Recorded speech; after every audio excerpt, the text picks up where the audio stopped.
The silence hit just as fast as the rookie's face slammed into the lunch tray, and in less than 3 seconds, something in that cafeteria made it clear that nothing was about to go the way the bully expected.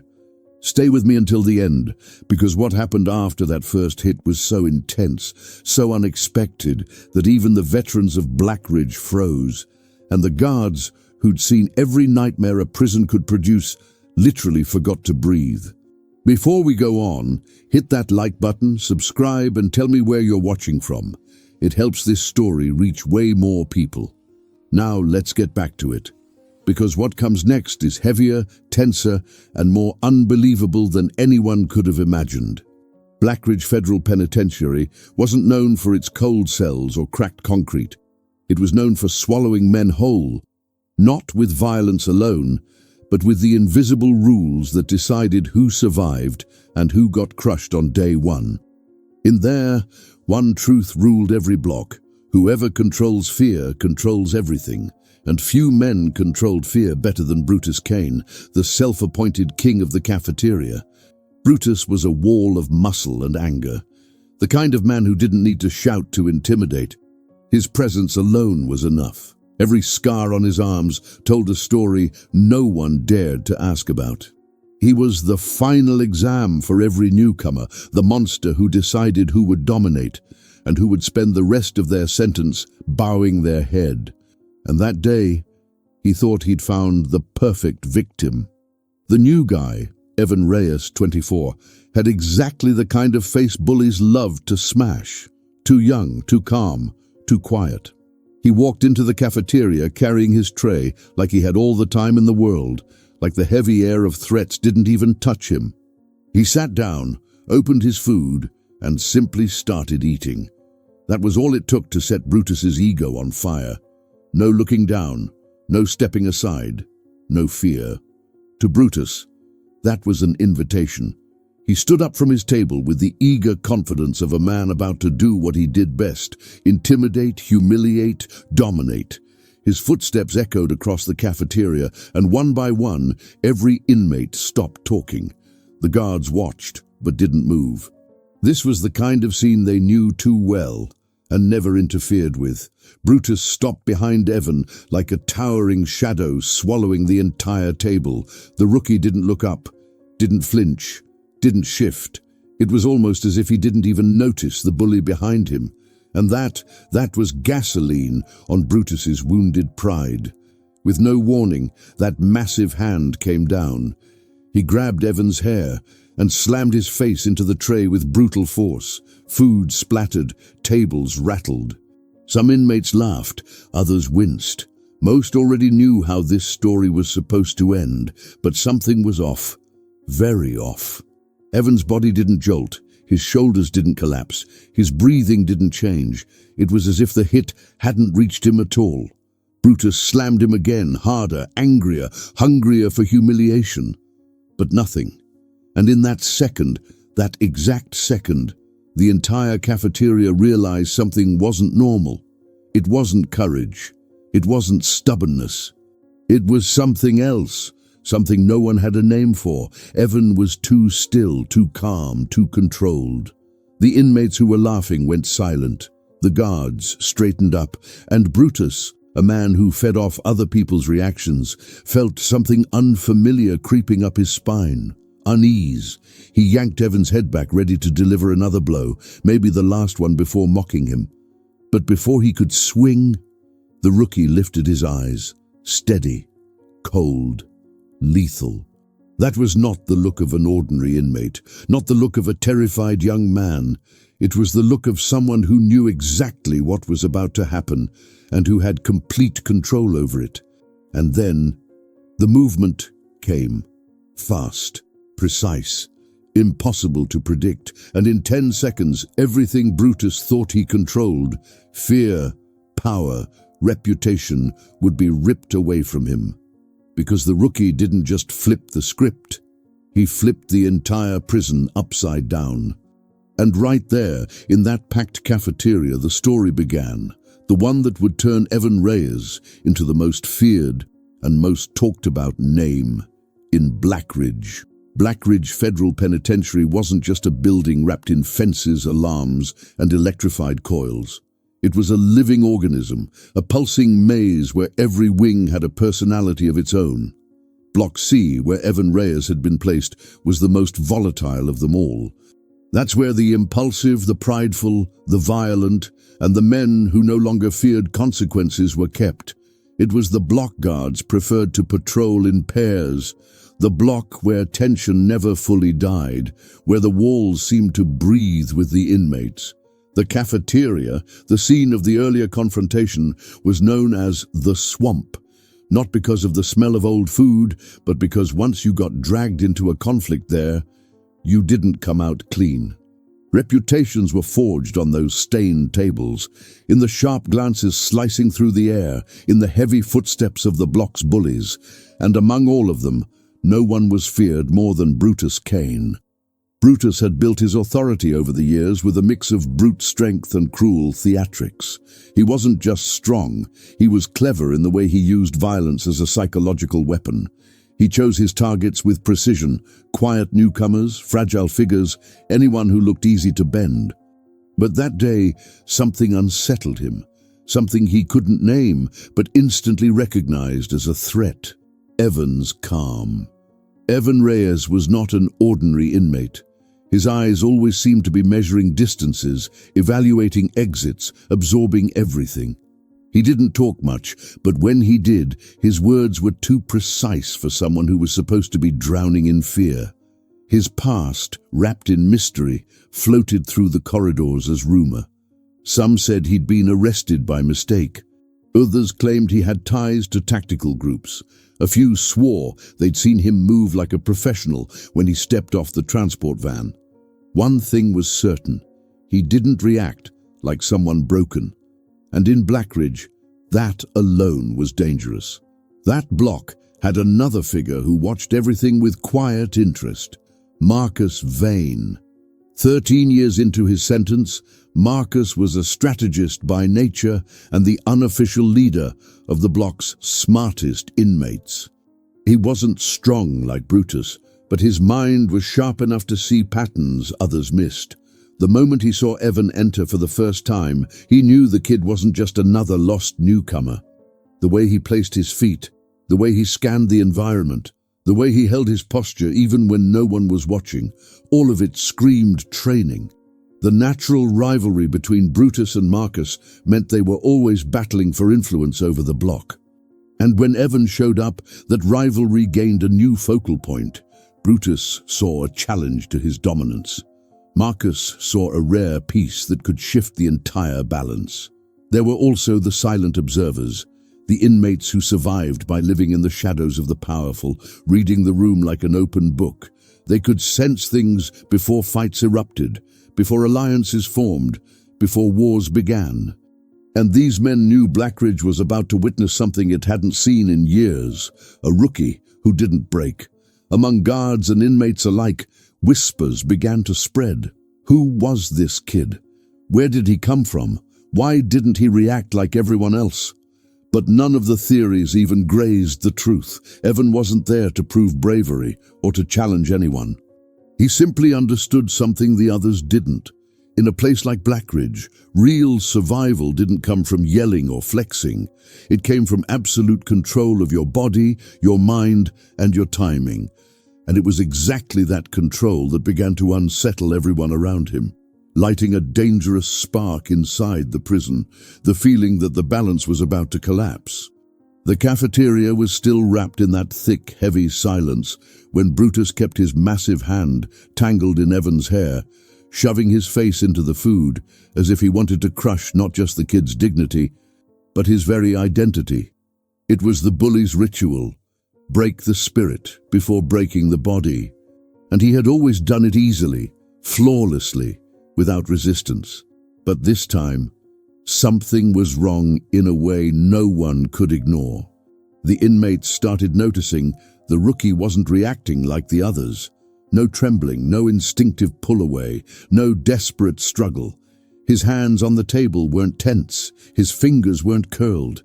It was almost like Evan was waiting. and that realization began spreading through the eyes of everyone watching. Silence turned into alarm. Brutus hated anomalies. Nothing enraged him more than losing control of the fear narrative he built around himself. He thrived on predictable reactions, flinching, shouting, panicking, but now, standing in front of him, was a kid who not only wasn't screaming, he didn't seem to feel anything at all. "Not gonna fight back, rookie?" Brutus growled, leaning in close, like an animal trying to sniff out fear.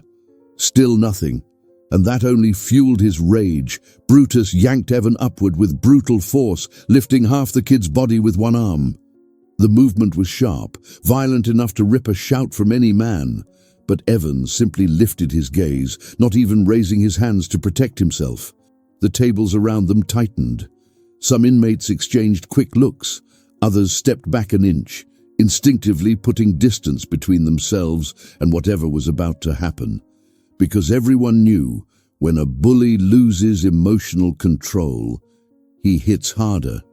Brutus raised his free fist, preparing what would be the first real blow. A punch from him had already sent men to the infirmary. For weeks, the guards, even from a distance, were already reaching for their cuffs, not to protect Evan, but to restrain Brutus if things got out of hand. But before that punch came down, Marcus Vane, watching from a table further back, noticed something no one else did. Evan's feet. He wasn't panicked. He wasn't off balance. He was set. A detail so subtle most people would never have caught it. Marcus barely parted his lips as he whispered, "He's calculating." That's when the real conflict sparked. Brutus, blinded by his own fury, thought he still had control. Thought he was dealing with another rookie he could break to reassert his dominance. But what no one imagined, absolutely no one, was that Evan had been waiting for exactly this moment. Spontaneous? No. Impulsive? Even less. It was calculation. And when a trained mind calculates, 10 seconds can change everything. Brutus's fist kept descending, packed with a violence that seemed inevitable. But that violence, the same violence that had always worked in his favor, was about to be used against him in a way no inmate in Blackridge would ever forget. And in that split second before impact, the entire cafeteria held its breath at once, because the moment of the counterattack was coming, and no one was ready for it. Blackridge never operated on just one level. Every move in that place, no matter how small, sent ripples down entire corridors. So when Brutus raised his fist to crush Evan, a lot was happening at the same time. On different layers, with different interests, all fueled by years of tension. On one side were the silent watchers, the men who blended into the background but understood the prison's power dynamics better than anyone. They were the first to notice something off-script. It wasn't just Evan's calm. It was the fear in Brutus's eyes, a fear he tried to bury under rage. For men who had lived there long enough, recognizing the look of an insecure bully was like seeing a beacon flare in the dark. Something big was about to happen. On the other side were the internal groups, each with their own structure and codes. There was Marcus Vane's crew, the strategists. There were Brutus's allies, who relied on the giant's strength to maintain their small privileges. And there were the neutrals, who simply observed the wind, waiting to see where it would blow next. Because in Blackridge, the wind changed fast, and never without a reason. The moment Brutus grabbed Evan's head and shoved his face into the tray, there was far more at stake than humiliation. That moment symbolized territory, reputation, leadership, and above all, fear. Brutus's dominance wasn't just physical, it was psychological. He controlled the block because everyone believed the weak never had a chance. That belief maintained order, a cruel, rotten order, but still an order. Evan was about to shatter that belief, and breaking beliefs inside a prison is just as dangerous as breaking bones. Meanwhile, in the North Wing, the veteran guards watched from a distance, exchanging glances that said more than words ever could. They knew that if Brutus lost control in public, the entire prison could tip into chaos. Factions would realign, alliances would collapse, new hierarchies would form. One single confrontation could undo weeks, even months, of fragile stability. Marcus Vane, seated at the far end of the cafeteria, saw even further ahead. He wasn't just an intelligent inmate, he was a natural analyst, a man who read people like others read maps. And when he saw Evan standing there calculating every movement, he understood exactly what was coming. But Marcus had his own plan. He knew that if Evan truly was who he appeared to be, his presence could become a rare opportunity, a chance to build something new inside Blackridge, something Marcus had attempted twice before and failed only because he lacked someone capable of challenging the status quo. Evan could be that person. At the same time, Brutus's allies began to shift, subtly but noticeably. 3 men, Doyle, Craven and Mills, big, aggressive and completely loyal. They knew that if their leader fell, they fell with him. Their survival depended on the fear Brutus commanded, so even before the fight truly began, they were ready to intervene, ready to make sure the rookie had zero chance of turning the tables. But here was the key. None of them were fast, none of them were smart, and none of them noticed the tiny details in Evan's stance. In the farthest corner, another important figure watched. Officer Patterson, the only guard who still believed in some minimal form of justice. He knew Brutus, knew his methods, knew his cruelty. And he, too, noticed something strange. Patterson had seen countless inmates crumble in panic. Evan had no panic at all. That absence of fear lit a warning inside Patterson that no other guard felt. This kid wasn't normal. All those tensions, factions, alliances, guards, fear and calculation stacked on top of each other, creating the perfect setup for something historic to unfold. Because when forces that different start moving at the same time, a fall stops being just a fight. It becomes an event. And that was exactly what was about to happen inside Blackridge. Brutus's fist came down like a hammer meant to seal another public humiliation, and the entire cafeteria seemed to watch it fall in slow motion. It was the same finishing blow he used in all his lessons, hard, fast, decisive. A punch that had dropped bigger men, shattered noses, sent inmates to the infirmary, and reaffirmed his uncontested dominance over the block. But on that day, something absolutely unprecedented happened. Before the fist even reached halfway, Evan moved his hand, a tiny gesture, almost invisible, but executed with surgical precision. He didn't grab Brutus's arm with strength. He didn't resist him. He simply redirected. He turned his body an inch to the left, shifted his posture, and used the exact momentum Brutus had generated. It looked like the bully had punched empty air, and the air had hit back. The move broke Brutus's balance instantly. The giant stumbled a step, small, but enough to make several inmates hold their breath. They had never seen that happen, ever.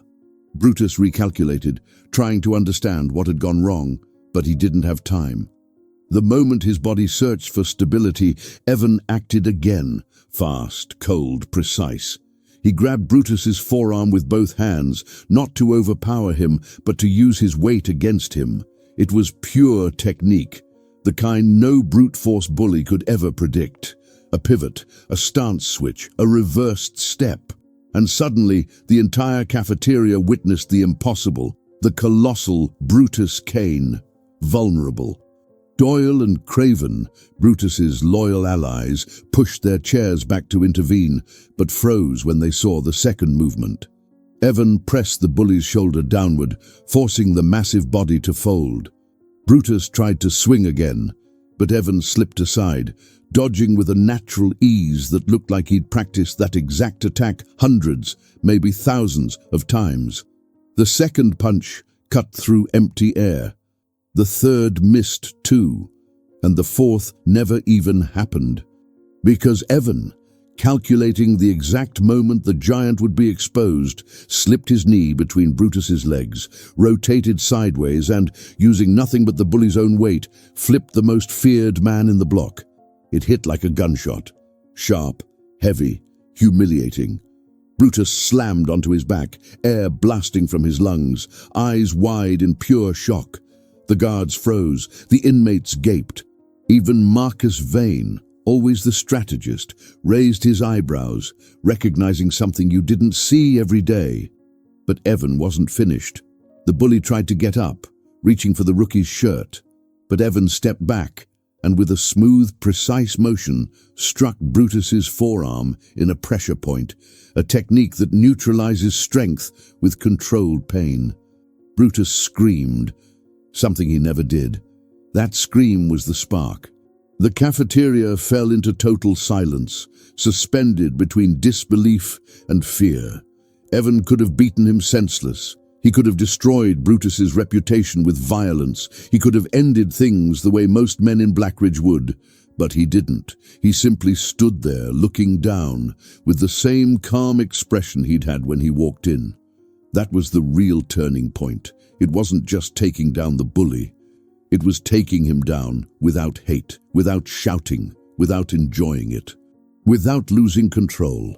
It was pure threat, delivered in silence, and that silence shattered Brutus more than the fall ever could.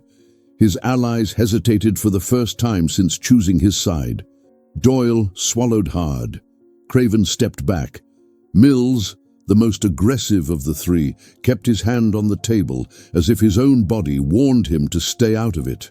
Marcus Vane watched with the certainty of someone who had just witnessed a rare anomaly, a rookie who fought like someone trained but carried himself with the cold precision of a man who controlled his own fear. This was the turning point. In 10 seconds, just 10 seconds, Evan didn't just flip the fight.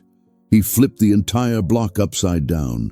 He flipped the guard's perception. He flipped the structure Brutus had spent years building. He flipped the atmosphere of Blackridge itself. And like every great turning point, this was only the beginning of the chaos to come. When Brutus Kane hit the floor and that sharp thud echoed through the cafeteria, the entire prison seemed to freeze in suspension. It was as if the air had become too heavy to breathe. A giant had fallen, and not because of gang warfare, not because of a shank, not because of an ambush. He fell because of one single rookie, a quiet kid barely in his 20s. The first reaction was disbelief. Doyle and Craven, who had been halfway out of their seats to intervene, stopped mid-motion, not because they feared Evan, but because they simply couldn't process what they had just witnessed. The logic of the yard had been shattered. Their world, ruled for years by Brutus's brute force, had just taken its first visible crack. The tables, once loud and full of taunts, were now so silent that the sound of a dropped spoon could have echoed like a gunshot.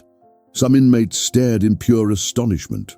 Others, especially the old-timers, displayed something far more dangerous: quiet respect. The kind of respect that only appears when someone proves beyond doubt that they didn't come here to be dominated. Evan, still standing beside the fallen colossus, didn't change his expression. He didn't back away, didn't advance, didn't brace for another fight. He just stood there, breathing evenly, as if what had just happened was nothing more than another calculation, executed with precision. His calm made everything more unsettling, no explicit threat.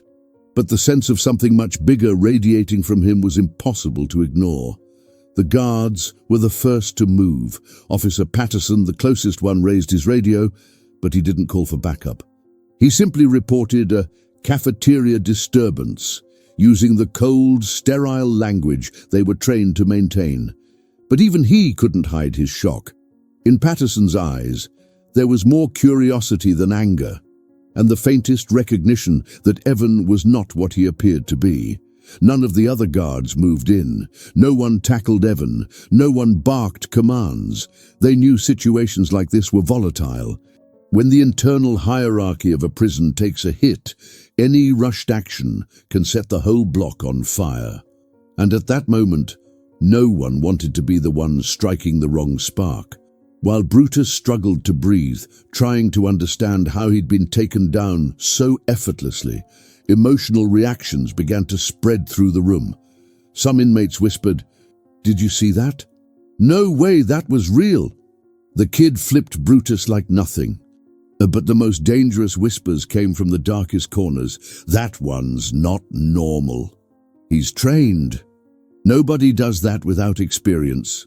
That was the moment the atmosphere shifted from shock to something much bigger. Brutus falling was enough to stir rumors, but Evan's stillness, the way he remained calm, unshaken, without a trace of arrogance, had a much deeper effect. He didn't look like someone celebrating a victory. He looked like someone who knew this was only the beginning of something larger. Marcus Vane rose from his table and walked closer, analyzing every detail. He wasn't impulsive, which made his evaluation exact. It was obvious to him that Evan hadn't acted out of pride, anger, or ego. He had defended himself with technique, real technique. Technique only someone highly trained or with a complicated past could possess. And that sparked the quiet question that began circulating among the sharpest minds. Who exactly is Evan Reyes? Meanwhile, Brutus attempted to stand. His hands trembled, and his wounded pride throbbed just as painfully as the impact that floored him. He lifted his gaze and met Evan's eyes a few steps away. And for the first time since ruling the block, Brutus looked at someone with fear. Not physical fear, psychological fear. Fear of the unknown. Fear of having faced something he had no clue how to fight. Brutus's allies didn't move to help him. The fall had been so sudden that none of them knew whether stepping in was a smart move or a fast-track ticket to social death. And in Blackridge, nothing was worse than choosing the wrong side. The cafeteria remained in absolute silence until the alarm blared, signaling the end of the meal. It was the guards' attempt to diffuse the tension. But instead of dissolving the moment, the alarm only sealed it, burning the event into everyone's memory. Evan didn't just drop Brutus. Evan changed the prison's trajectory. Evan rewrote the power dynamic of Block C in 10 seconds. And what came next would be even more dangerous, because when someone threatens a throne, the entire kingdom begins to react.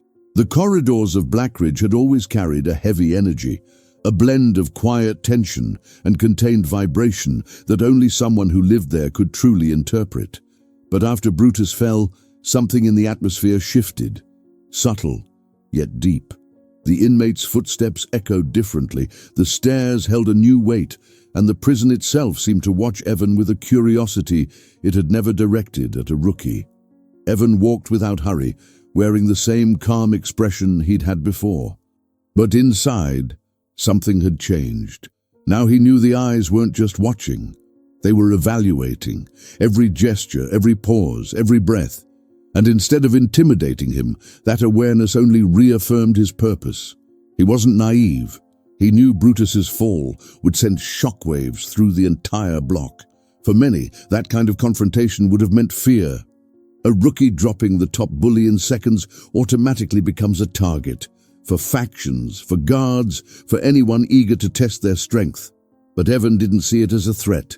To him, it was an opportunity to establish something rare inside that place, authentic respect. And earning respect in Blackridge was a skill almost as rare as surviving the first month. As he walked through the main corridor, he noticed some inmates looking away, others studying him cautiously, and others showing a subtle curiosity. But none of the reactions carried immediate hostility. It felt like everyone was trying to figure out who he really was, trying to solve a piece that didn't fit the brutal puzzle of the prison. Marcus Vane was one of the first to approach. No games, no intimidation, no calculated posturing.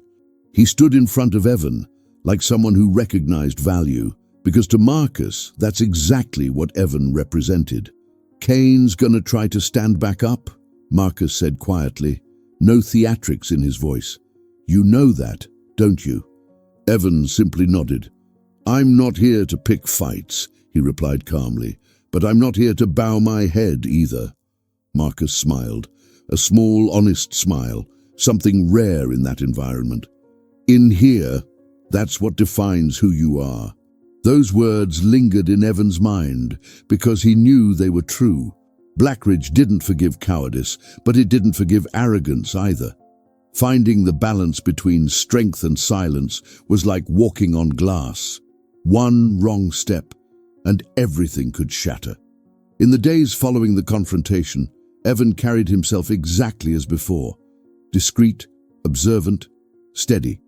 He helped guards when asked, worked when he was supposed to, avoided arguments, and didn't chase alliances. His one act of defense had been just that, necessary, nothing more, and that only drew more attention. Usually, when an inmate takes down a bully, he inflates, shows off, tries to dominate his surroundings. But Evan did none of that. He didn't take Brutus's table, didn't claim territory, didn't accept followers. He simply returned to his routine as if nothing extraordinary had happened. That behavior confused many, earned respect from others, and unsettled a few. Even Brutus, recovering with his pride wounded, showed signs of hesitation. The giant would pass him in the hall, and upon seeing Evan, wouldn't advance, wouldn't provoke. He just watched, trying to understand what kind of threat stood before him. The absence of retaliation from Evan made Brutus more insecure than any punch could have.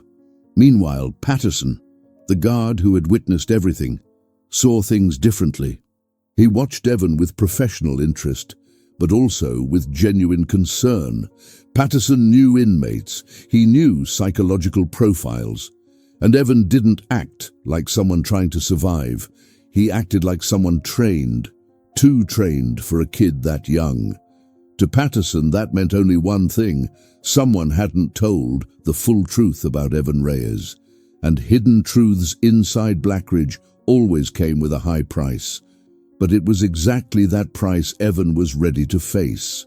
He knew his life there wouldn't be defined by Brutus's fall, but by everything that came after, and what came next was about to test every fiber of his silent strength. The days following the cafeteria confrontation brought a quiet shift to Blackridge's routine, a shift so deep it was impossible to ignore. What had once been predictable, Brutus's absolute dominance, the constant fear, the ritual of the strong crushing the weak, now hung in suspension as if the entire prison were waiting for the next move. The bully's fall hadn't just toppled a man. It had cracked the mental structure everyone relied on. Evan felt it with every step he took. It wasn't paranoia. It was perception. The natural instinct of someone who learned to survive by reading behavior, not by shouting louder. He noticed the glances that turned away too quickly or lingered a little too long. Every movement around him seemed loaded with intention, as if the whole prison were holding its breath. Brutus, meanwhile, vanished for a few days. He stayed in the infirmary, gathering strength and gathering pride. But Brutus was not the kind of man who let a defeat pass quietly. He carried the fall like an open wound, and everyone knew that as soon as he stood again, he would try to reclaim himself somehow. If not through strength, then through fear. If not through fear, then through revenge. The calm before the storm had never been clearer. At the same time, subtle movements began to ripple through the block. Doyle and Craven, always glued to Brutus before the incident, now argued among themselves, trying to decide what to do. Doyle insisted Brutus needed to reclaim his throne immediately. Craven believed going after Evan again would be suicide. Mills, the third ally, said nothing, but watched Evan with calculating eyes, as if measuring the chances of switching sides. The entire prison revolved around one question: what would Evan Reyes do now? But Evan didn't do anything extraordinary. Quite the opposite. He stuck to his routine: morning work assignments, afternoon library duty, showers on schedule, meals as usual. He spoke little, almost nothing, and somehow that only made the tension heavier. The only person who approached him naturally was Marcus Vane. Marcus, with his sharp eyes and analytical mind, knew how to recognize potential.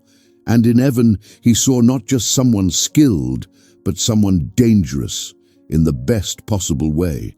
A man who didn't need brute force to dominate.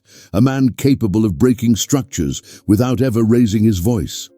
"Brutus isn't going to let this go," Marcus said one afternoon in the corridor. "He's going to try something." "I know," Evan replied plainly. "And you gonna wait for it? Fight back? Confront him?" Evan took a calm breath, staring ahead like he was examining an invisible horizon. "I didn't come here to start wars," he said quietly. "But if someone tries to force me, they'll fall again." It was the perfect line, neither arrogant nor submissive, just true. And that truth began shaping the block's new balance, but not everyone was ready to accept it. On Wednesday night, the corridors were quieter than usual. The dim yellow lights cast long shadows that moved with every step. Patterson, the guard, walked with heightened awareness. He'd seen prisons fall into chaos over far less. Something about that silence irritated him. It was too quiet. Evan, in his cell, kept a relaxed posture, but his senses were alert. He knew the prison wouldn't let the incident fade. He knew Brutus's response was coming, sooner or later. And he knew his allies were too divided to make a rational decision. The question wasn't if something would happen. The question was when, and the answer arrived that very night. A sharp sound snapped through the corridor, a quick metallic crack like someone trying to break something without drawing attention. A second noise, louder, rushed footsteps, a heavy breathing filled with rage, the warning sign. Evan rose from his bed, looked at the metal door, and closed his hand into a fist. The storm was coming, and this time there would be no audience. No boundaries, no partial witnesses. This was the moment the game would truly change. The Block C hallway was wrapped in an unsettling half-darkness when the second noise echoed. Louder, harsher, like someone punching metal with pure fury. The lights flickered in uneven intervals, revealing quick flashes of shifting shadows. Evan lifted his head, tilting it slightly, as if he had finally received the signal he'd been expecting ever since the cafeteria incident. The steel door of his cell jerked open, not fully, just a gap far too precise to be an accident, and wide enough for a large man to slip through. The air grew heavier as a massive silhouette filled the space. Brutus Kane. No masks this time, no dominant posture, no theatrical intimidation. The giant was nothing but compressed rage. His hands trembled, his eyes were bloodshot, his breathing ragged. He sounded like a wounded animal that had come back to settle the score. "Get up, rookie," he growled. "Tonight I finish what I started." Evan rose slowly, as if waking from a light sleep, and met Brutus's stare with the same calm that had put the giant on his back the first time. No words, no provocation, no visible emotion. That serenity didn't just irritate Brutus, it shattered whatever control he still clung to. The bully stepped inside the cell and shut the door behind him. No guards, no audience, no outside advantage. Just him and the kid who dropped him like nothing. Brutus charged forward with pure brutality, trying to use his weight like a battering ram. Evan stepped aside, slipping away with the same fluid ease someone avoids a small obstacle. The giant slammed into the wall but recovered quickly. He wasn't only force, he had instinct, but instinct doesn't beat precision. Brutus threw a punch, then another, then three more. Evan dodged every one of them as if he could see the attacks before they happened. Each evade was clean, calculated, almost elegant. It was like watching two different worlds collide, blind brutality versus refined technique. "Stop running!" Brutus roared, more desperate than furious. That was when the giant grabbed Evan by the shirt, yanking him forward. The move was messy, clumsy, but effective. Evan was pulled toward him in a jerking motion. Brutus tried to finish with a forearm strike aimed at Evan's temple, a hit that could have knocked out anyone. But at that moment, Evan decided the fight was over. Still, mid-pull, he rotated his hips, dragged Brutus's arm downward, and used the giant's own momentum against him. The movement tore through Brutus's balance like wet paper. He crashed to his knees. Evan didn't wait. He slid to the side, seized Brutus's wrist, and locked in an armbar that forced the bully's arm to buckle. A dull crack echoed through the cell. Not a break, but a limit being hit. A limit no bully should cross. Brutus screamed, the sound muffled by shame and pain. Evan, still holding his arm, leaned forward, his mouth close to the giant's ear. This ends now. Not a threat, not a taunt, a sentence. With one final motion, Evan pushed Brutus onto his back, pinning him down without excessive violence, just firm, undeniable control. The kind of control that made it clear he could have gone much further, but chose not to. Brutus lay there, breathing heavily, defeated for the second time. No crowd, no witnesses to impress, no excuses left. The raw truth weighed on him. The fear he'd used for years didn't work on Evan. The silence inside the cell felt almost sacred. The giant fought for breath, but his mind was already shattered. He knew this wasn't luck or chance or timing. It was skill. It was training. It was someone he should never have provoked. When Evan stepped away, Brutus remained on the floor, staring at the ceiling. For the first time in a very long time, he didn't think about revenge. He thought about survival. And in that moment, in that silence, Blackridge earned a new name to fear. Evan Reyes. When Brutus lay motionless on the cell floor, struggling for breath with the weight of his own defeat crushing his pride, the silence that filled the room felt heavier than any violence. There were no shouts, no insults, none of the usual chaos of a fight. It was a silence loaded with meaning, consequence, and, above all, transformation. Brutus realized that even before he managed to get up, he hadn't just fallen twice. He had fallen from a throne he believed was eternal, the position of the untouchable. Evan, in contrast, didn't celebrate. He didn't raise his fists, didn't smirk, didn't throw insults. He simply took a deep breath and stepped back, giving the giant space to process what had happened.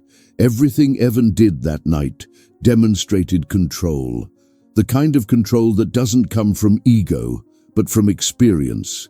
He knew a desperate man was far more dangerous than a strong one, and humiliating Brutus for no reason would only reignite a fire that was finally dying. When the cell door finally opened and the guards rushed in, alerted by the noise echoing down the corridor, they didn't find the usual scene of destruction. They found Evan standing, calm, and Brutus seated against the wall, staring at the ground as if facing an unavoidable truth. Officer Patterson studied Evan carefully, and for the first time since the rookie arrived, he seemed to understand that this was much bigger than a simple inmate brawl. The following days cemented the impact of the confrontation. Rumors spread through the wings like wildfire. The stories varied. Some claimed Evan had beaten Brutus with a single move. Others swore he moved so fast no one even saw it happen. But everyone agreed on one thing. Brutus Kane, the bully who ruled Blackridge for years, had been taken down. Twice. The entire prison reorganized itself around that new reality. Doyle, Craven, and Mills, once the giant's loyal allies, kept their distance, not out of cowardice, but calculation. They knew challenging Evan would be social suicide. Marcus Vane, on the other hand, approached quietly, recognizing in the rookie someone capable of overturning long-held dynamics and maybe even building something new. A balance based less on brute force and more on intelligence. But the most surprising part was Evan's behavior. He didn't try to dominate the block. He didn't seize territory. He didn't demand loyalty. He kept the same pace, did the same work, walked the same halls without hurry, without any need to prove anything further. And it was exactly that lack of ambition that made many inmates begin to respect him, not out of fear, but out of recognition. Brutus, slowly, began to recover. But the change was obvious. Whenever he crossed paths with Evan in the corridor, there were no more provocations, no more anger, no more arrogance, only silence. A silence filled with something rare inside Blackridge: acceptance. Brutus understood that in order to survive from now on, he had to accept what happened and step back. And, surprisingly, he did. For the first time in years, Blackridge went a full week without a major fight. And many credited that peace to Evan, the rookie who took down the block's tyrant in 10 seconds and exposed a truth no one was prepared to face. Inside those walls, brute strength meant nothing against someone who mastered their own instinct. Evan Reyes wasn't just another inmate. He was the beginning of a new era inside the prison. As the weeks passed, Blackridge learned a lesson no handbook, no guard, and no veteran had ever managed to teach. You never underestimate what you don't understand. The quiet rookie who walked in unnoticed, the one who looked harmless, had flipped the prison on its axis in 10 seconds and crushed a throne that took years to build. Evan Reyes never sought power, yet he became a reference point, living proof that technique, calm, and a cold mind outweigh muscle and volume any day. And as he walked the corridors, no one saw a rookie anymore. They saw the man who took down the bully. If this story kept you hooked all the way to the end, don't leave without strengthening this chain. Hit that like button. It helps the channel grow and pushes me to bring more intense stories just like this one. If you're not subscribed yet, click that subscribe button and turn on notifications, because there are some powerful stories on the way. Drop a comment below telling me what surprised you the most about this rookie's turnaround over the block's top bully. I really want to hear your thoughts. And when you're done, pick another video on the channel and keep diving into these immersive narratives. Thanks for watching.